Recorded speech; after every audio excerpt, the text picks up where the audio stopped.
again. I am Sheridan Mortlock.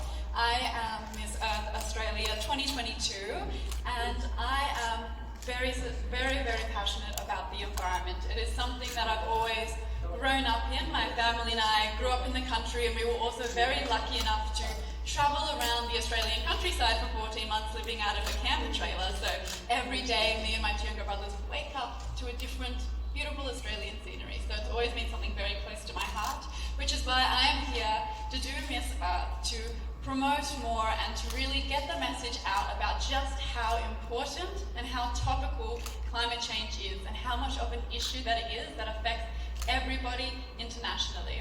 Thank you. Sheridan Mortlock, Australia! Okay, thank you. All right, so before we begin our press conference, you may sit down. So Sheridan, I would like to ask first, how are you doing today? I am very well, thank you. I'm enjoying the Philippines a lot so far. I've been here for a couple of days now, nearly a week, and I'm enjoying experiencing the different Filipino foods. I tried some Jollibee, I tried some Filipino snacks, and I've got much more to try yet. Okay, so of all of the things that you ate so far in the Philippines, what's your favorite? I'm going to have to say it's a tie between the Jollibee spaghetti and the pillows. All right, so you love the Jollibee spaghetti. And Sheridan, can you tell the press, how long have you been here in the Philippines so far? Like, how many days have you been here? So I arrived the 29th of October. It's been a whirlwind. It feels like I've been here for a month and also for a day. And so I got to explore around a little bit in Manila, which was beautiful, and I can't wait to explore more with all of my Miss Earth sisters. And then I've been under the protection of ProMedia, and we've been doing some training to get me ready and hopefully bring home Australia's first Miss Earth crown. Alright, so, okay, I'm gonna ask the very first hard-hitting question. I'm pretty sure the press would love to hear your answer for this. Of all of the beauty pageants, why did you decide to join Miss Earth?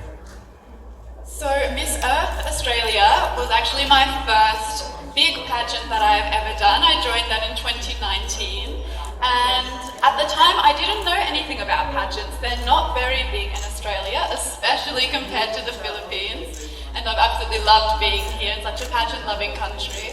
And so I joined Miss Earth and I got runner-up in that, and I'm like, oh, maybe this is something that I'm actually, good at. I should give it another go. And so I googled more pageants, and so there was like World and Universe, but I knew that my true passions were with the environment. As I'm studying global sustainability, and the environment is always something that I've been super passionate about, I knew that if I joined another pageant, I would still be advocating for the environment anyway, so why not stick to the pageant where that's the main cause?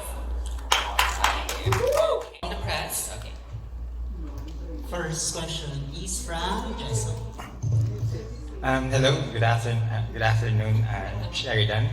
This is Jason Cappuccino of Sashes&Scripts, and I just want to ask you about the issue of greenwashing among big brands, big international brands. What do you think is the solution to that kind of problem?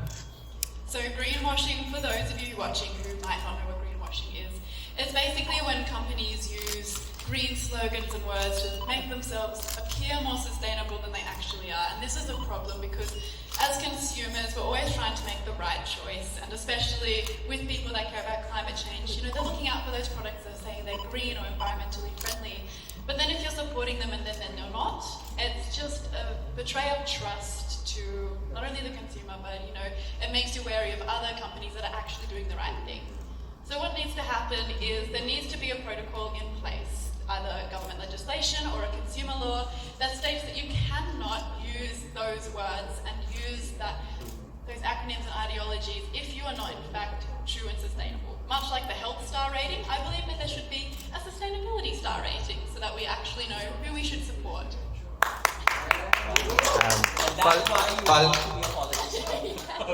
Now, a follow-up question with regards to greenwashing. Do you think that governments around the world should impose harsher punishment for brands and companies that do so? I definitely think that they should take more control.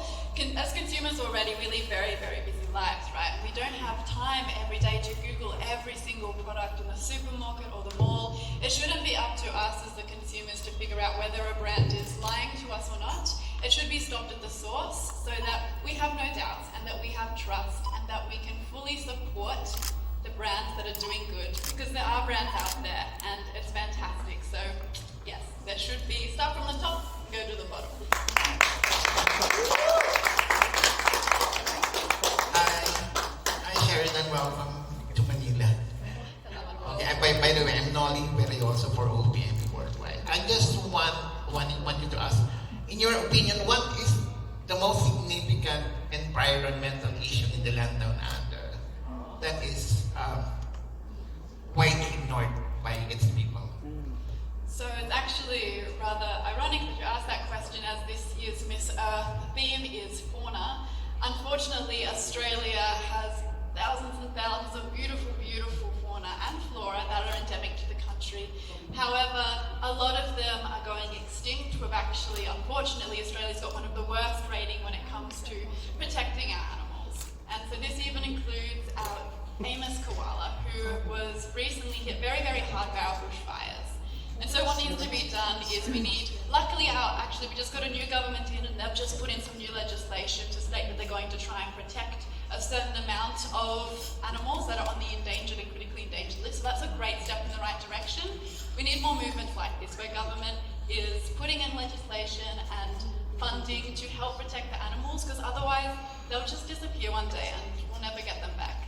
Okay, just a follow-up. Okay, if people could invest money in your community regarding preservation of environment, how would you do it and why?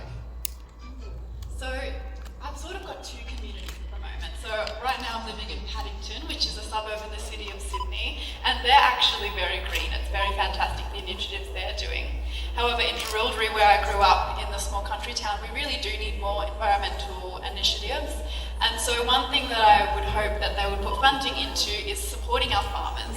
Because even though farmers might get a bad rep because they're known as one of the most polluting industries, without them, we would starve. And I don't know about you guys, but I like food. So there are ways that farmers can produce agriculture much more sustainably. But what they need to do that is funding. Because already in Australia, our farmers are sort of on the back end. They've been hit by the climate change. They've been hit by fires, droughts, constant water being taken away from them. So they just need some funding and support to help that change in a more sustainable direction. Good luck. Thank you so much. Salamat po. Hi. Hello. Anyway, many of us asking about your advocacy, and the acronym of your advocacy is ACE. Can you tell us more about it so that the other media will know about your advocacy? Go ahead. Absolutely, thank you. So my advocacy this year is based on an acronym ACE, which is Action, Care and Education. And the reason that I've picked this acronym and such a broad sort of a broad advocacy is that there is a lot that needs to be done, and just focusing on water compensation, for example, or just air pollution, they're all sort of interconnected. Like the ocean sucks out CO2 from the atmosphere, just like trees, and that harms the water, etc. So with my advocacy, I really sort of wanted to hit everything in one go. So with action, it's all about taking action. It's probably one of the most important aspects, because if we don't do anything, if we don't speak up, if we don't enact change, then it will only continue to get worse. Care is a really special one, because care is all about loving the environment and connecting with nature. Because if you are disconnected from something, then how can you care for it? Which is, for example, why zoos are so great, because you get to see the animal in real life. It makes you actually care about the animal. So much like the animal, we need to connect with nature and remember to love nature and respect it and where we've come from, and that we rely on it. And then education is the last one. And education is knowing what the consequences of our actions might be, knowing what the possibilities are, and knowing also how we have come to be here. And it is only by using all three of them in conjunction that we can make sustainable and substantial work towards the climate change efforts.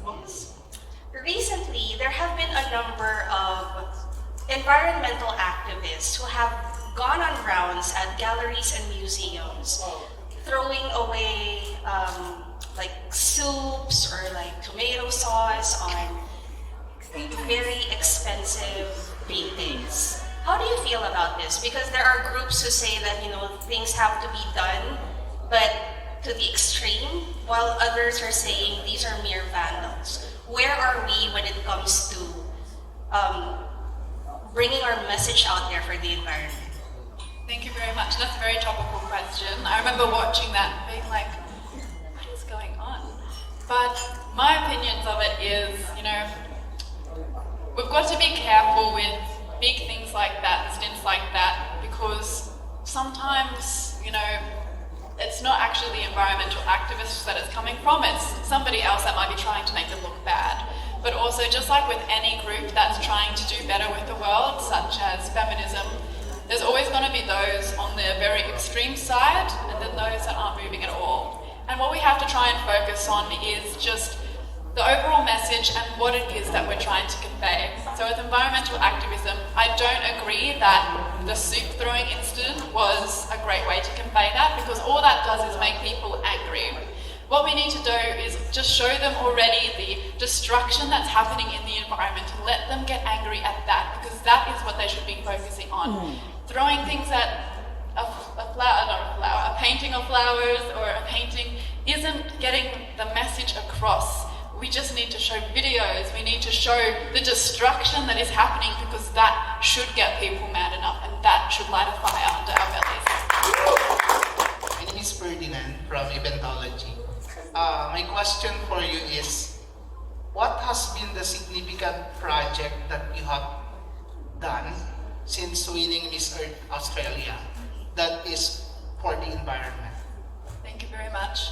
Well, unfortunately, I only had about a month and a half, but in that time I was lucky enough to organise a meet with WIRES, who again is the Rescue Wildlife Volunteer Organisation in New South Wales. And what I got to do is I got to go to one of their koala rehabilitation sectors in Western Sydney, and we got to meet a koala there called Molly, who was very, very sick with chlamydia when they found her, and chlamydia is a really big disease in the koala population. And so what I've done is I've filmed a video with Morgan, who was the WIRES volunteer, and Molly. And hopefully Miss Earth will be releasing that very soon, as it's one of my eco posts. But I've also got an extended cut. So after you watch the 45-second video, please watch my video on my Instagram page, as I'll have a call to action there, because even though the swift parrot is my fauna and I'm very passionate about it, our koalas are just such an iconic animal that we really need international pressure to get behind and rally for, so that our government starts to listen. Thank you. Hi Sheridan, how are you? I'm good, thank you. How are you? Fine. We want to know more about you. Can you tell us something about yourself? Absolutely. So my name is Sheridan Mortlock. I'm Miss Earth Australia 2022, and something about myself is that I can play the piano and the guitar, and I really enjoy playing Mario Kart on the Wii. There.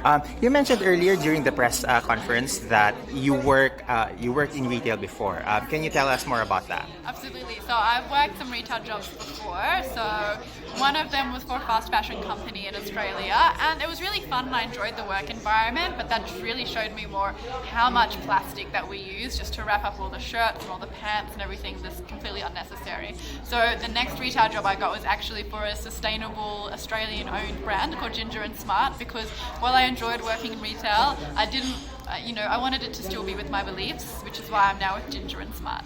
Yes. Earlier, you mentioned you work with a fast fashion brand, right? Yes.